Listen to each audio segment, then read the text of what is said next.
Hello दोस्तों, आपका इस आई एस सर्वोदय में स्वागत है। नीतीश कुमार। आज 11 अप्रैल आपका है। आज के जो हमारे पीटी और मेंस इंटरव्यू के स्तर पर जो भी न्यूज़ होगा आप लोगों के सामने मैं डिस्कस करूंगा। फिलहाल बीच में 2 दिन आपका डिस्कस नहीं हो पाया था, मैं कुछ कामों में निजी कामों में व्यस्त था, इस वजह से सॉरी। ये कहना चाहता हूँ कि आगामी जो आप 69 MBPSC देने जा रहे हैं उनके लिए जो भी इंपॉर्टेंट न्यूज़ होगा आप लोग के सामने डिस्कस करूँगा।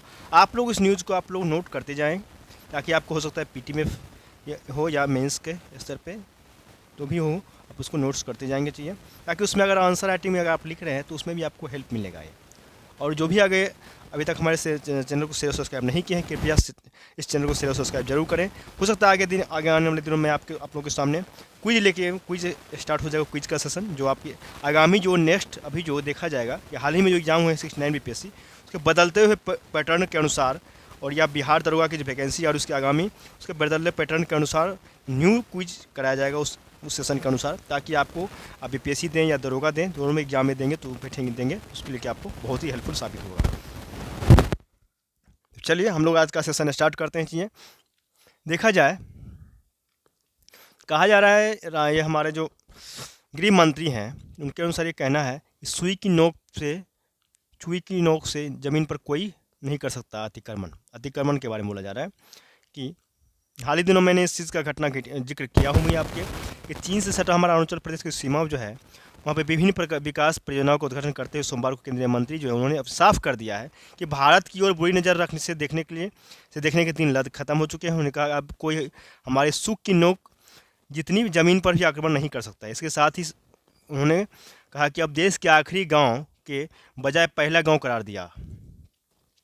इस दौरे पर से जहां चीन को संकेत दिया गया कि भारत किसी दबाव में रहने वाला नहीं है, वहीं विपक्षी दलों ने अब तक के बारह सरकारों को भी निशाना साधा है। उन्होंने कहा कि बॉर्डर इंफ्रास्ट्रक्चर पर जो भी बारह सरकारें नहीं कर सकी वह नरेंद्र मोदी इस सरकार में किया जाएगा।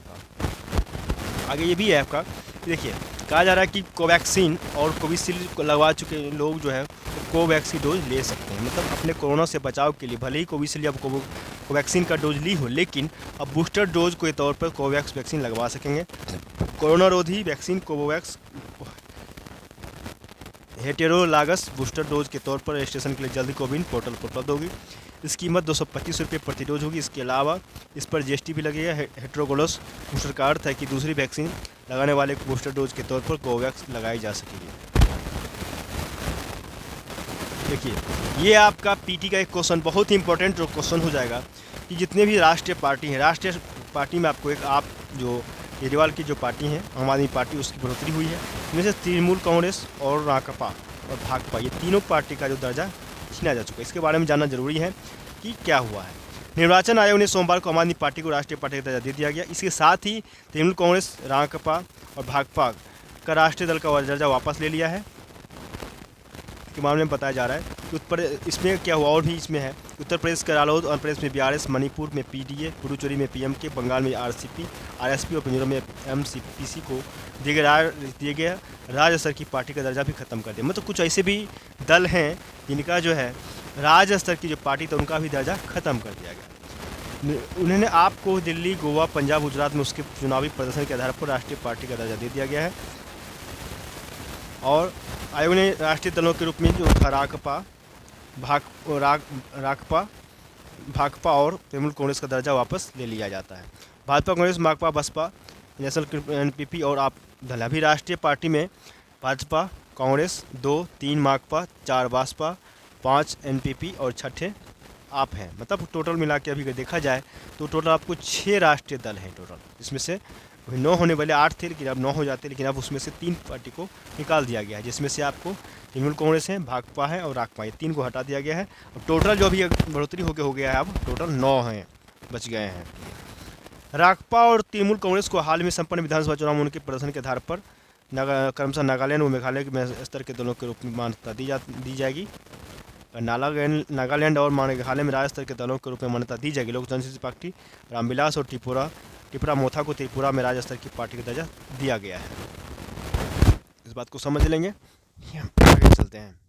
आपका सुप्रीम कोर्ट ने अग्निपथ जो योजना थी उस पर लगाई मुहर। मतलब सेनाओं में अल्पकालिक भर्ती की अग्निपथ योजना पर सुप्रीम कोर्ट ने अपना मुहर लगा दिया है।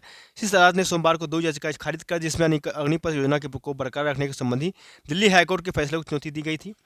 सुप्रीम कोर्ट ने यह कहा है कि अग्निपथ योजना लागू होने से पहले रैलियों जैसे भर्ती अभियान में चयनित अभ्यर्थियों को नियुक्ति का पहला अधिकार निहित अधिकार नहीं है।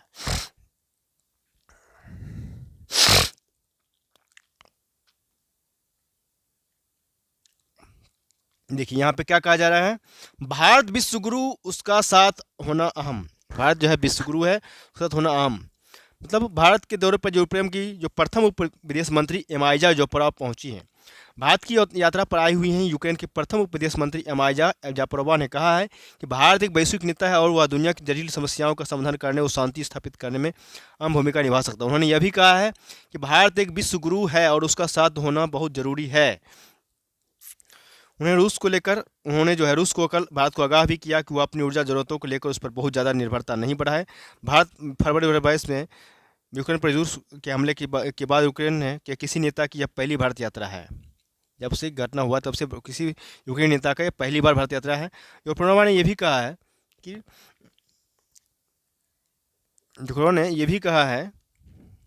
भारत सही मायने में एक वैश्विक नेता है, विश्वगुरु है। यहाँ कई साधुओं और संतों का जन्म हुआ है।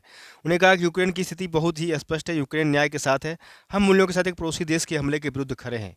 जब जोपरोवा से पूछा गया कि वह रूस और भारत के संबंधों को देखते हुए क्या सुझाव देंगे, तो उनका जवाब था कि भारत एक बड़ा देश है, उसका साथ रहना महत्वपूर्ण है, लेकिन उसे किसी देश के साथ किसी तरह के आर्थिक संबंध रखने हैं तो उसको लेकर हम देश देने की स्थिति में नहीं है। यह भारत के हित में होगा कि वह अपनी ऊर्जा और सुरक्षा जरूरतों को सिर्फ एक ही जगह से पूरा नहीं करे। बाद में उन्होंने भारत को सतर्क करने की सलाह दी और कहा जो देश रूस पर बहुत ज़्यादा निर्भर हो जाते हैं उन्हें रूस ब्लैकमेल करता है। यूक्रेन को शांति प्रिय देश बताते हुए जोपरोवा ने कहा कि हमने 15 वर्षों के इतिहास में कभी किसी दूसरे देश पर हमला नहीं किया है। स्थगित नहीं हुई भारत ब्रिटिश FTA वार्ता। मतलब भारत और ब्रिटेन के बीच जो है हमारा ये बीच ब्रिटेन मुक्त व्यापार संबंध मतलब FTA को लेकर चल रही बातचीत में कोई अवरोध पैदा नहीं हुआ है। दोनों देश के बीच गठित समितियों की बैठक इसी महीने के अंत में होने वाली है।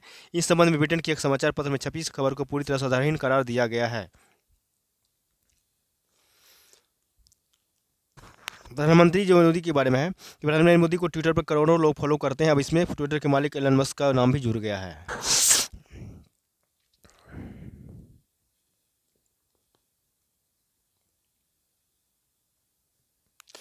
इस टॉपिक को तो लगातार चीज़ें चल भी रही है कि चीन के जासूसी गुब्बारे की जानकारी अमेरिका ने भारत को सजा की। मतलब अमेरिका में कुछ हफ्ते पहले मिसाइल प्रहार से गिराए गए चीन के जासूसी गुब्बारे के संबंध में अमेरिकी सेना ने भारत और कुछ अन्य मित्र देशों से जानकारी सजा किया। यह जानकारी अमेरिकी वायुसेना के प्रशांत क्षेत्र के कमांडर जनरल के एस विल्सन ने दिया है।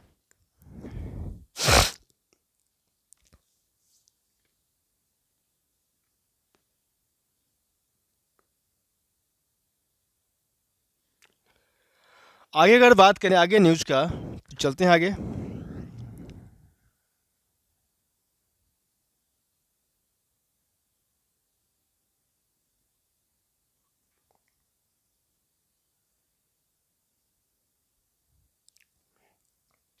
ये इलाहाबाद हाईकोर्ट का एक न्यूज़ है, बहुत ही अच्छा न्यूज़ है, कोई समझना जरूरी है कि समुदायों का क्या कहा जा रहा है कि समुदायों को नफरत को बढ़ावा देने वाली प्रवृत्ति खत्म करनी होगी। इलाहाबाद हाईकोर्ट का कहना है ऐसे अपराध जिनसे मुख्य समुदाय और वर्गों के बीच नफरत को बढ़ावा देने की प्रवृत्ति होती है सख्ती से खत्म करना होगा। ऐसे अपराधों को समाज में फैलने फूलने की अनुमति नहीं दी जा सकती है। इलाहाबाद हाईकोर्ट ने इस टिप्पणी के साथ आरोपित की याचिका को खारिज कर दिया। याचिका के खिलाफ IPC धारा 153 195 सूचना प्रौद्योगिकी अधिनियम 2000 की धारा 66 के तहत चंडीगढ़ में मामला दर्ज किया गया। तो उस पर भगवान शिव के खिलाफ फेसबुक पर आपत्तिजनक पोस्ट कर हिंदू समुदाय की भावनाओं को हित करने का भी आरोप है। तो इस बात को समझ लेंगे चाहिए।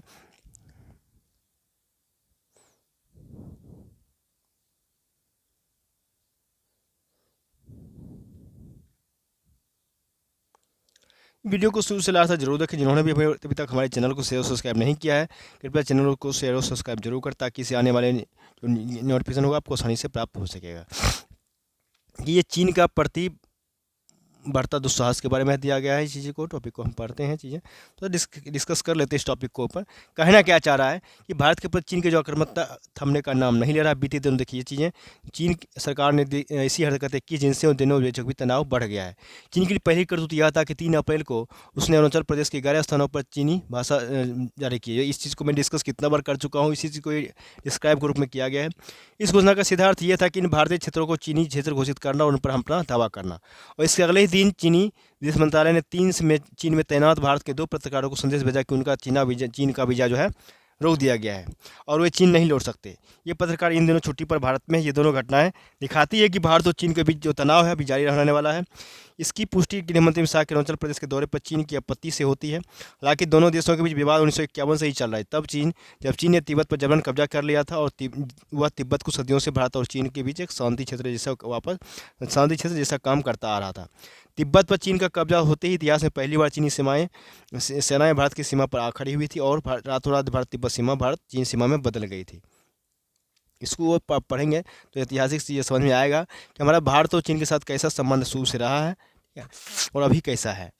तो इस चीज़ को आप समझ लेंगे तो इससे आपको बहुत ही हेल्पफुल होगा। चलिए चलते हैं आगे वाले टॉपिक में। ये कहा जा रहा है कि आपका क्या है, तो 2023 के अंत तक ब्याज दरों में कटौती संभव है। कहा जा रहा है कि अमेरिका से लेकर ब्रिटेन तक पूरी दुनिया के केंद्रीय बैंकों की ओर से ब्याज दरों में वृद्धि का सिलसिला जारी है।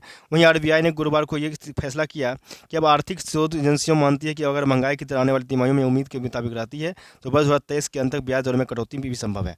ऐसा होता है कि कर्ज की दरों में वृद्धि का जो सिलसिला पिछले वर्ष शुरू हुआ था वह अगले वर्ष के आम चुनाव के पहले कटौती में तब्दील हो सकता है। सोमवार को 3 बड़ी आर्थिक एजेंसियां जो है सिटी, नोमुरा और यूबीएस की रिपोर्ट बताती है कि आरबीआई ने जिस तरह से रेपो रेट में 6.50 स्थिर रखने का फैसला किया स्थान दरों ब्याज दरों को लंबे समय तक से रखने के लिए किया गया है।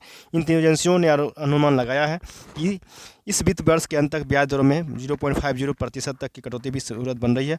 आरबीआई गवर्नर शक्तिकांत दास की तरफ से 6 अप्रैल को घोषित मौद्रिक नीति पर सिटी ग्रुप ने अपना रिपोर्ट कहा है। केंद्रीय बैंक लंबे समय तक ब्याज दरों में स्थिर रखेगा। अगर वित्तीय सेक्टर में कोई भारी उतार चढ़ाव आता है तभी कोई बदलाव संभव होगा। इसी को समझेंगे। 250 आधार अंक की वृद्धि हुई तो रेपो रेट में मई 2022 से 2023 तक। नोमुरा में अक्टूबर के बाद ब्याज दरों में 75 अंक की कटौती संभव बताई जा रही है।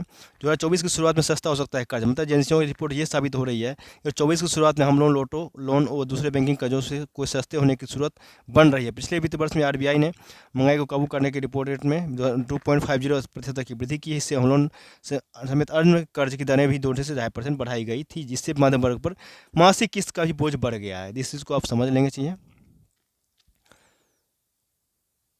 देखिए, कहा जा रहा है विश्व बैंक ने वैश्विक विकास दर जो है उसका अनुमान बढ़ाया है। मतलब ये कहा जा रहा है सोचिए बढ़ाया है।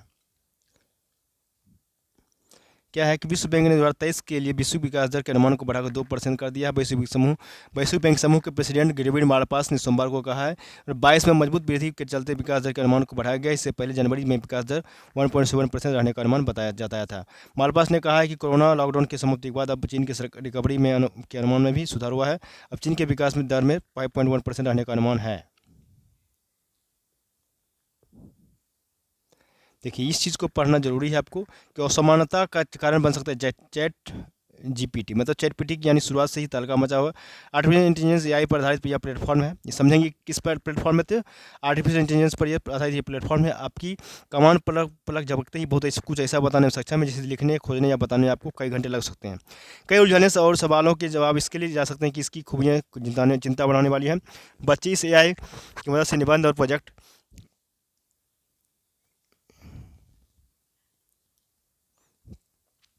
क्या है, तो क्या कह रहा है कि बच्ची इस एआई की मदद से निबंध और प्रोजेक्ट तैयार कर रहे हैं। इसे देखते ही कई देशों में शिक्षण संस्थानों में इसे प्रतिबंधित कर दिया गया। अब इस ओपन एआई का नवीनतम संस्करण GPT-4 आ गया है। न्यूजीलैंड की मैसी यूनिवर्सिटी कैलिन जर्क ने इसके संभावित खतरों का अध्ययन करके अहम निष्कर्ष दिया है। शिक्षा क्षेत्र में एआई का बढ़ता प्रयोग चिंता का कारण बन रहा है। इस दिशा में संतुलन आवश्यक है। कीमत की बढ़ेगी खाई। मतलब GPT-4 को विकसित करने वाली कंपनी ने अभी इसकी कीमत $20 प्रति महीना रखा है। इसकी कीमत लोगों के बीच खाई को और बढ़ाएगा। हर महीने $20 यानी 3200 रुपये देकर GPT की सुविधा ले पाना सबके लिए संभव नहीं होगा। इससे शिक्षण संस्थानों के बीच अंतर बढ़ेगा। इसको आप समझ लेंगे। चाहिए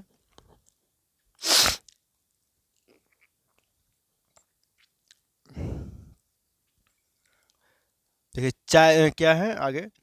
ट्विटर में ने बीबीसी को बताया सरकारी मीडिया बढ़ा विवाद। मतलब ट्विटर के बारे में कहा जा रहा है कि ट्विटर पर एलन मस्क का आधिपत्य होने के बाद इसका विवादों में चढ़ना तो छूट नहीं रहा। अब ताज़ा रिपोर्ट यह आया है कि बीबीसी को राज्य संबंधित मीडिया संस्थान का लेबल देने के बाद शुरू हो गया। इस पर सोमवार को बीबीसी ने ट्विटर से करार विरोध जताते हुए कहा इसे यथासंभव जल्द से जल्द सुधारने को कहा गया है।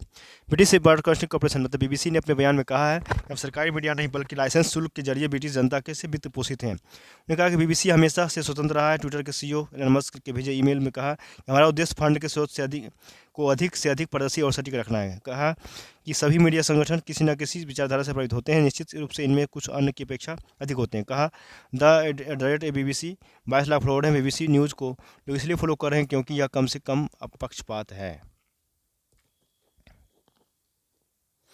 देखिए, एक पीटी का एक क्वेश्चन आ गया, इसको नोट करने की जरूरत है कि भारत अमेरिकी जो है, इसको समझेंगे कि भारत अमेरिकी गणितज्ञ CR राव को अंतर्राष्ट्रीय सांख्यिकी पुरस्कार, मतलब प्रसिद्ध अमेरिकी गणितज्ञ और सांख्यिकीविद और सांख्यिकीविद कलआपुड़ी राधाकृष्ण राव को 2023 के अंतर्राष्ट्रीय सांख्यिकी पुरस्कार से नवाजा जाएगा। यह पुरस्कार अपने क्षेत्र में नोबेल पुरस्कार के बराबर माना जाता है। 102 वर्षीय राव को कई अन्य अंतर्राष्ट्रीय पुरस्कारों के साथ भारत सरकार द्वारा 1968 में पद्म भूषण और एक में पद्म विभूषण पुरस्कार से भी सम्मानित किया गया है।